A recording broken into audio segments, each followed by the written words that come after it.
It's April 25th, and if you've watched the news recently, you've probably saw reports about a lot of rain in the Midwest.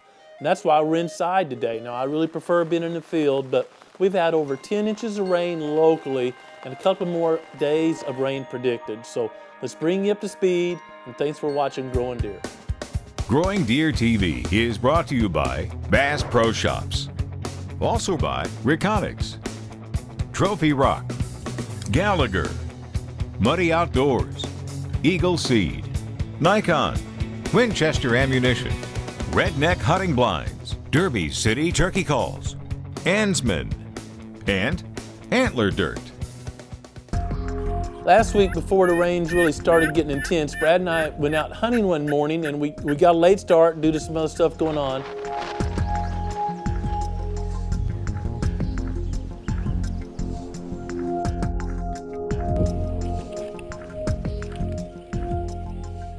And as we're coming back down the mountain, there was what no hunter or landlord wants to see unless they were sitting there, was a wad of turkey feathers all up and down the road.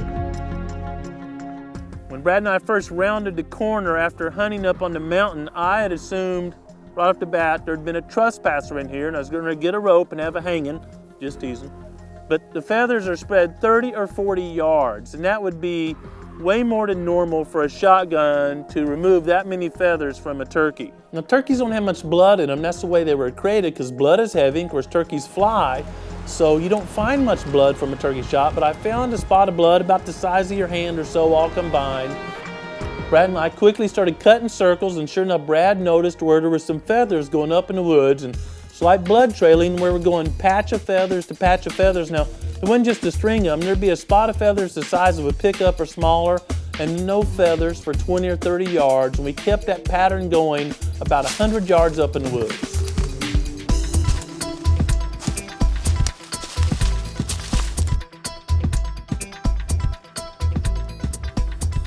This is obviously a point of some consumption. I don't know about the terminal point because there's a few feathers taken off, but you know, just confirming as a gobbler. He'd been strutting. You can always tell when these long flight feathers are just worn off the same. That's when they're walking like I call Volkswagen with the doors open, strutting. They wear those off this time of year. Of course, turkeys shed their feathers or molt, and they will be replaced. And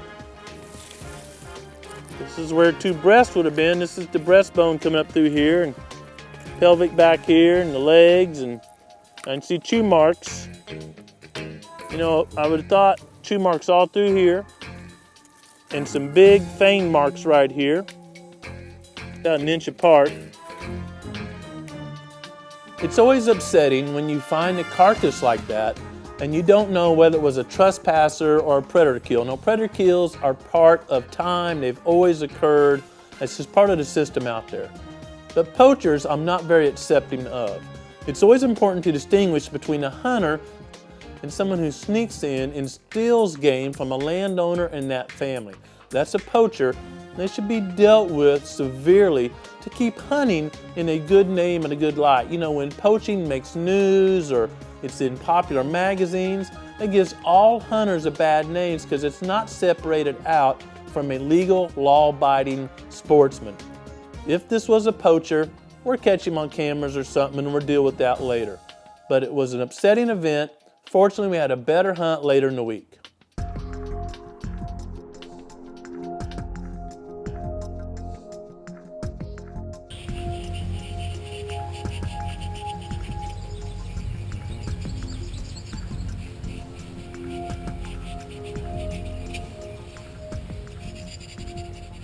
It's about 11:30. We're hearing a few birds gobble off in the distance, but none right here. Season in Missouri ends at 1. So we're gonna do some pretty aggressive calling. See if we can't get a bird. We're on a ridge top. They usually like to go to ridge tops after a rain, it seems. And that's so critical. People don't think they're rangefinder turkey hunting, but especially if you're hunting in a blind, get you a couple markers out there. And you know where your gun is. I got my gun patterned to 50 yards, so I'm dead on 50, 51, 2 yards.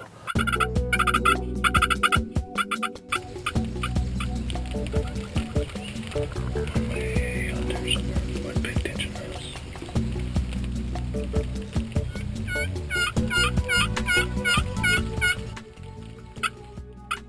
Now in Missouri, season ends every day at 1 p.m. It's an old rule that's not likely going to change, and everyone accepts it and abides by it. I happen to look at my watch about 12:40, and I tell Thomas, boy, if there's a bird close, we need him to make an appearance. And I do some pretty hard cutting on the old Derby City call just to try to get anyone close by excited and come on in that field.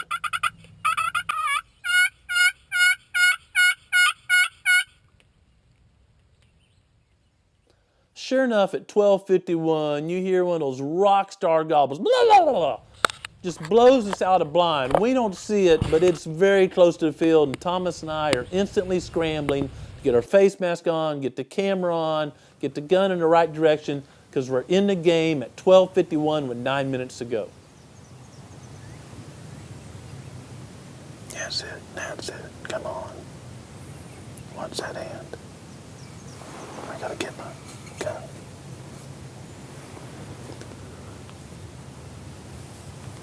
Be sharp on your focus, he's coming in.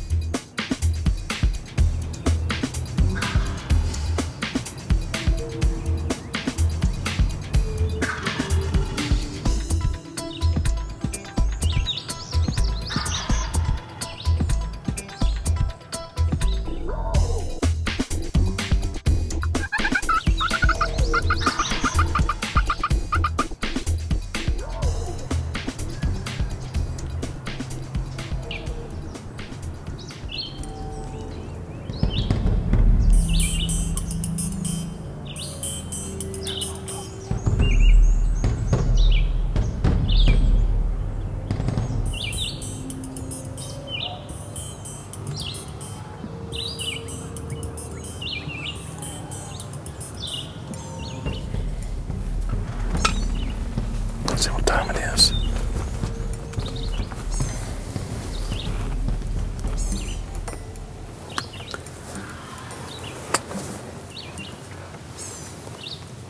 It's too close to 1 o'clock for him to cut the distance, so we're just gonna let him walk off.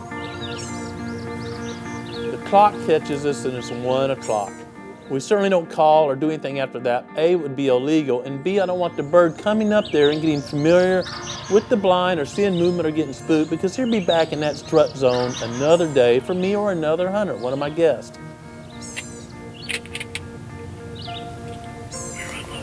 So I take the shell out of gun, and we have a great show of just watching that turkey strut and stick his old head out and gobble and do all the behavior, and we know where his strut zone is now. Although I absolutely love hunting the proving grounds, they're calling for inches more of rain, not just a few showers passing through. Where I hunt in Kansas is right above the storm. They're getting a few showers, nothing big, the creek's starting out the bank. May jump over there for a couple of days of great Kansas hunting, let the birds calm down, let the flood get over here to the proving grounds, and be back. I hope the conditions are great for turkey hunting at your proving grounds. Thank you, as always, for watching GrowingDeer.tv.